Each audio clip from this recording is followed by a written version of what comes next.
Well, once again tonight, I hope we're about to take a substantial but responsible step toward strengthened protections against secondhand smoke.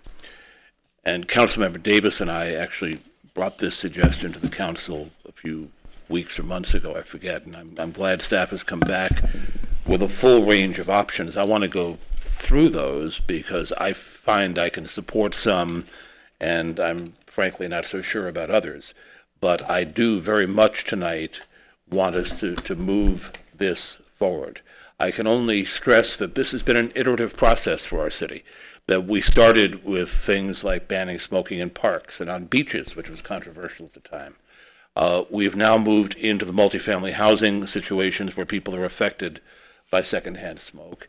And in this iteration, what has happened is that after the passage of our existing ordinance, the council has been contacted by many people, and I have a whole sheaf of their emails here, who found that while the common area may no longer be full of secondhand smoke, people were smoking on patios and balconies, and that was having just as deleterious an effect on the neighbors as if they were in the common area. So I think our idea here was to extend what we've already done in the common area to the balconies and patios.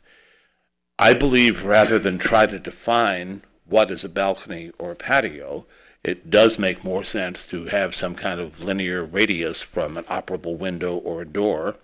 I don't think we need to ban smoking in all outdoor areas of multifamily buildings because, frankly, if there's an area on that property where nobody is nearby and nobody is being harmed, that's really where we want the smokers to go, so they're not harming anybody.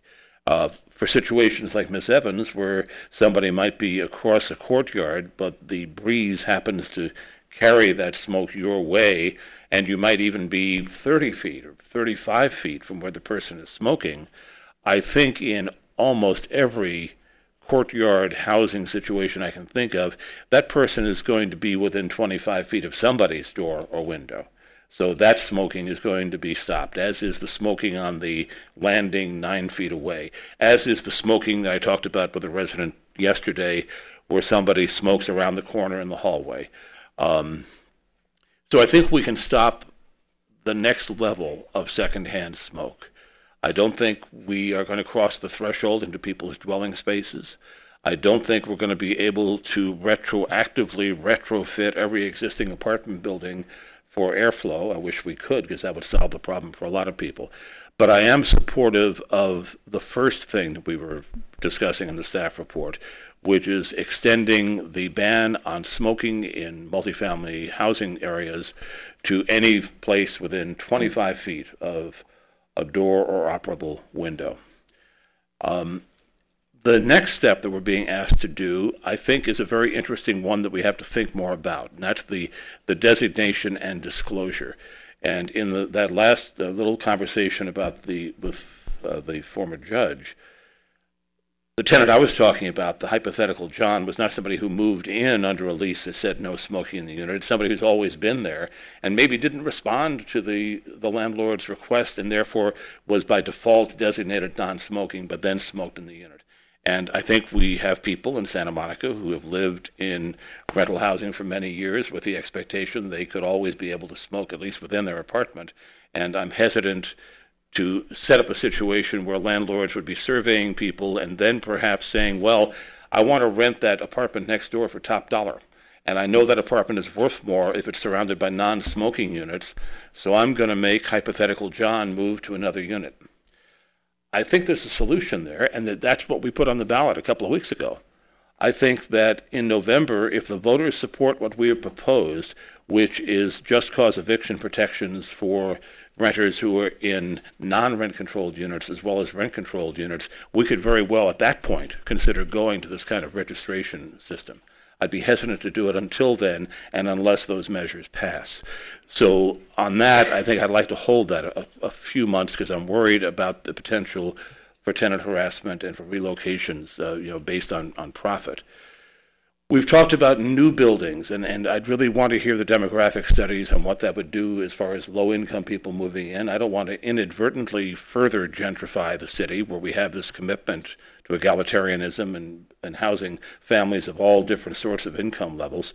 I think that we have deed-restricted housing, and this might make it more difficult for our housing providers to find the low-income people who really need the housing. They might be excluded from Santa Monica forevermore, and I'd want to think about that before I did it. Hotel rooms, I think, are covered. I think that I travel enough to know that many hotels now just say, don't even think about bringing a cigarette into the building. And that's because that's what customers demand. And also in a hotel, it's not like housing where you move in, you set up your furniture, and now you're stuck there. In a hotel, if I get a room where I can smell that somebody's smoking nearby, I go to the front desk and get another room. And that's pretty easy to do without having to get into the business realm with another new ordinance. Lastly, the energy program, I think it's a fascinating idea, but as I understand it, that has to be directly tied to energy conservation. So unless we find out some way that we can use the money to make the dwelling units airtight and save thereby energy or some other cost like that, I'm not sure we're going to be able to apply that money in that way. I'm certainly willing to explore it, but I just want to hold the hope out that that's a big solution.